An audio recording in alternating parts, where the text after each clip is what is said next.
أعوذ بالله من الشيطان الرجيم. بسم الله الرحمن الرحيم. الحمد لله الذي أنزل على عبده الكتاب ولم يجعل له عوجا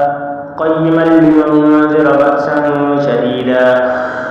بأسا شديدا من لدنه ويبشر المؤمنين الذين يعملون الصالحات أن لهم أجرا حسنا ماكثين فيه أبدا وينذر الذين قالوا اتخذ الله ولدا ما لهم به من علم ولا لآبائهم كبرت كلمة تخرج من أفواههم إن يقولون إلا كذبا فلعلك باخع نفسك على آثارهم إن لم يؤمنوا بهذا الحديث أسفا إنا جعلنا على الأرض زينة لها لنبلوهم أيهم أحسن عملا وإنا لجاعلون ما عليها صعيدا جرزا أم حسبت أن أصحاب الكهف والرقيم كانوا من آياتنا عجبا إذ أوى الفتية إلى الكهف فقالوا ربنا آتنا من لدنك رحمة وهيئ لنا من أمرنا رشدا فضربنا على آذانهم في الكهف سنين عددا ثم بعثناهم لنعلم أي الحزبين أحصى لما لبثوا أمدا نحن نقص عليك نبأهم بالحق إنهم فتية آمنوا بربهم وزدناهم هدى وربطنا على قلوبهم إذ قاموا فقالوا ربنا رب السماوات والأرض لن ندعو من دونه إلها لقد قلنا إذا شططا هؤلاء قوم اتخذوا من دونه آلهة لولا يأتون عليهم بسلطان بين فمن أظلم ممن افترى على الله كذبا وإن اعتزلتموهم وما يعبدون إلا الله فأووا إلى الكهف ينشر لكم ربكم من رحمته ويهيئ لكم من أمركم مرفقا وترى الشمس إذا طلعت تزاور عن كهفهم ذات اليمين وإذا غربت تقرضهم ذات الشمال وهم في فجوة منه ذلك من آيات الله من يهد الله فهو المهتد ومن يضلل فلن تجد له وليا مرشدا وتحسبهم أيقاظا وهم رقود ونقلبهم ذات اليمين وذات الشمال وكلبهم باسط ذراعيه بالرصيد لو اطلعت عليهم لوليت منهم فرارا ولملئت منهم رعبا وكذلك بعثناهم ليتساءلوا بينهم قال قائل منهم كم لبثتم قالوا لبثنا يوما أو بعض يوم قالوا ربكم أعلم بما لبثتم فابعثوا أحدكم بورقكم هذه إلى المدينة فلينظر أيها أزكى طعاما فليأتكم برزق منه وليتلطف ولا يشعرن بكم أحدا إنهم إن يظهروا عليكم يرجموكم أو يعيدوكم في ملتهم ولن تفلحوا إذا أبدا وكذلك بعثرنا عليهم ليعلموا أن وعد الله حق وأن الساعة لا ريب فيها إذ يتنازعون بينهم أمرهم فقالوا ابنوا عليهم بنيانا ربهم أعلم بهم قال الذين غلبوا على أمرهم لنتخذن عليهم مسجدا سيقولون ثلاثة رابعهم كلبهم ويقولون خمسة سادسهم كلبهم رجما بالغيب ويقولون سبعة وثامنهم كلبهم قل ربي أعلم بعدتهم ما يعلمهم إلا قليل فلا تمار فيهم إلا مراء ظاهرا ولا تستفت فيهم منهم أحدا ولا تقولن لشيء إني فاعل ذلك غدا إلا أن يشاء الله واذكر ربك إذا نسيت وقل عسى أن يهديني ربي لأقرب من هذا رشدا ولبثوا في كهفهم 300 سنين وازدادوا 9 قل الله أعلم بما لبثوا له غيب السماوات والأرض أبصر به وأسمع ما لهم من دونه من ولي ولا يشرك في حكمه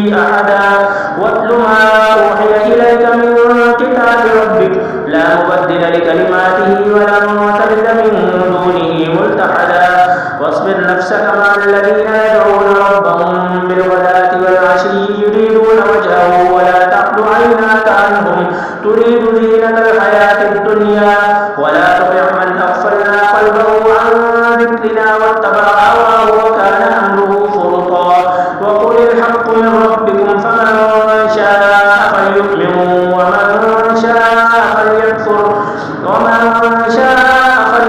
إنا أعتدنا للظالمين نارا أحاط بهم سرادقها وإن يستغيثوا يغاثوا بماء كالمهل يشوي الوجوه بئس الشراب وساءت مرتفقا إن الذين آمنوا وعملوا الصالحات إنا لا نضيع أجر من أحسن عملا أولئك لهم جنات عدن تجري من تحتهم الأنهار يحلون فيها من أساور من ذهب ويلبسون ثيابا خضرا من سندس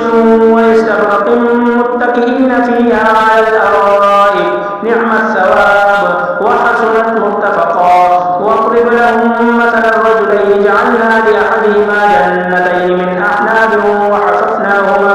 وحففناهما بنخل وجعلنا بينهما زرعا كلتا الجنتين آتت أكلها ولم تظلم منه شيئا وفجرنا خلالهما نهرا وكان له ثمر فقال لصاحبه وهو يحاوره أنا أكثر منك مالا وأعز نفرا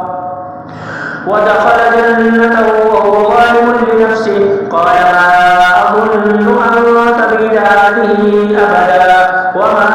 أظن الساعة قائمة ولئن رددت إلى ربي لأجدن خيرا منها منقلبا قال له صاحبه وهو يحاوره أكفرت بالذي خلقك من تراب ثم من نطفة ثم سواك رجلا لكن هو الله ربي ولا أشرك بربي أحدا ولولا إذ دخلت جنتك قلت ما شاء الله لا قوة إلا بالله إن ترني أنا أقل منك مالا وولدا فعسى ربي أن يؤتيني خيرا من جنتك ويرسل عليها حسبانا من السماء فتصبح صعيدا زلقا أو يصبح ماؤها غورا فلا تستطيع له طلبا وأحيط بثمنه فأصبح يقلب كفيه على ما أنفق فيها وهي خاوية على عروشها ويقول يا ليتني لم أشرك بربي أحدا ولم تكن له فئة ينصرونه من دون الله وما كان منتصرا هنالك الولاية لله الحق هو خير ثوابا وخير عقبا واضرب لهم مثل الحياة الدنيا كماء أنزلناه من السماء فاختلط به نبات الأرض فأصبح هشيما تذروه الرياح وكان الله على كل شيء مقتدرا المال والبنون زينة الحياة الدنيا والباقيات الصالحات خير عند ربك ثوابا وخير أملا ويوم نسير الجبال وترى الأرض بارزة وحشرناهم فلم نغادر منهم أحدا وعرضوا على ربك صفا لقد جئتمونا كما خلقناكم أول مرة بل زعمتم أن لن نجعل لكم موعدا ووضع الكتاب فترى المجرمين مشفقين مما فيه ويقولون يا ويلتنا ما لهذا الكتاب لا يغادر صغيرة ولا كبيرة إلا أحصاها ووجدوا ما عملوا حاضرا ولا يظلم ربك أحدا وإذ قلنا للملائكة اسجدوا لآدم فسجدوا إلا إبليس كان من الجن ففسق عن أمر ربه أفتتخذونه وذريته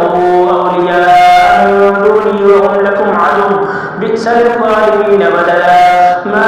أشهدتم خلق السماوات والأرض ولا خلق أنفسهم وما كنت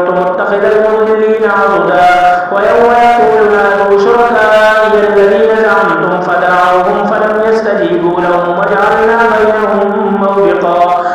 ورأى المجرمون النار فظنوا أنهم واقعوها ولم يجدوا عنها مصرفا ولقد صرفنا في هذا القرآن للناس من كل مثل وكان الإنسان أكثر شيء جدلا وما منع الناس أن يؤمنوا إذ جاءهم الهدى ويستغفروا ربهم إلا أن تأتيهم سنة الأولين أو يأتيهم العذاب قبلا وما نرسل المرسلين إلا مبشرين ومنذرين ويجادل الذين كفروا بالباطل ليدحضوا به الحق واتخذوا آياتي وما أنذروا هزوا ومن أظلم ممن ذكر بآيات ربه فأعرض عنها ونسي ما قدمت يداه إنا جعلنا على قلوبهم أكنة أن يفقهوا وفي آذانهم وقرا وإن تدعوهم إلى الهدى فلن يهتدوا إذا أبدا وربك الغفور ذو الرحمة لو يؤاخذهم بما كسبوا لعجل لهم العذاب بل لهم موعد لن يجدوا من دونه موئلا وتلك القرى أهلكناهم لما ظلموا وجعلنا لمالكهم موعدا وإذ قال موسى لفتاه لا أبرح حتى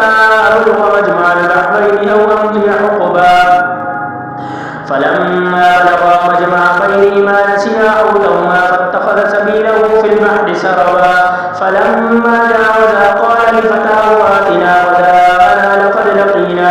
لقد لقينا من سفرنا هذا نصبا قال أرأيت إذ أوينا إلى الصخرة فإني نسيت الحوت وما أنسانيه إلا الشيطان أن أذكره واتخذ سبيله في البحر عجبا قال ذلك ما كنا نبغي فارتدا على آثارهما قصصا فوجدا عبدا من عبادنا آتيناه رحمة من عندنا وعلمناه من لدنا علما قال له موسى هل أتبعك على أن تعلمني مما علمت رشدا قال إنك لن تستطيع معي صبرا وكيف تصبر على ما لم تحط به خبرا قال ستجدني إن شاء الله صابرا ولا أعصي لك أمرا قال فإن اتبعتني فلا تسألني عن شيء حتى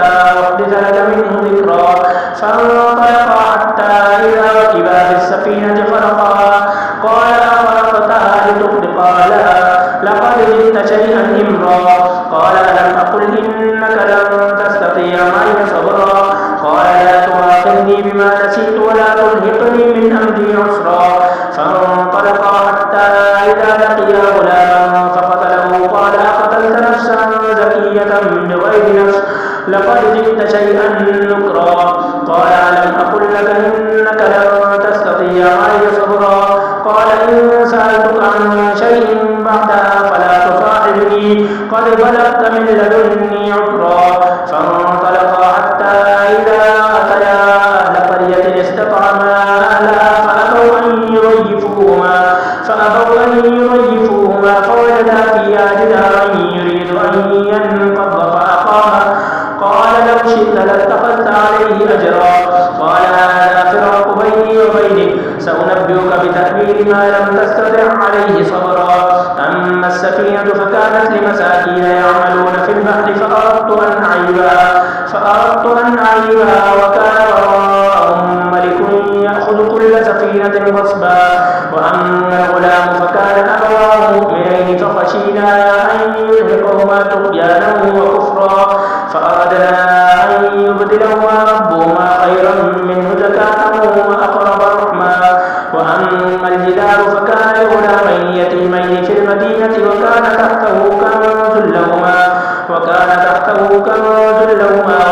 أبوهما صالحا فأراد ربك أن يبلغا أشدهما ويستخرجا كنزهما رحمة من ربك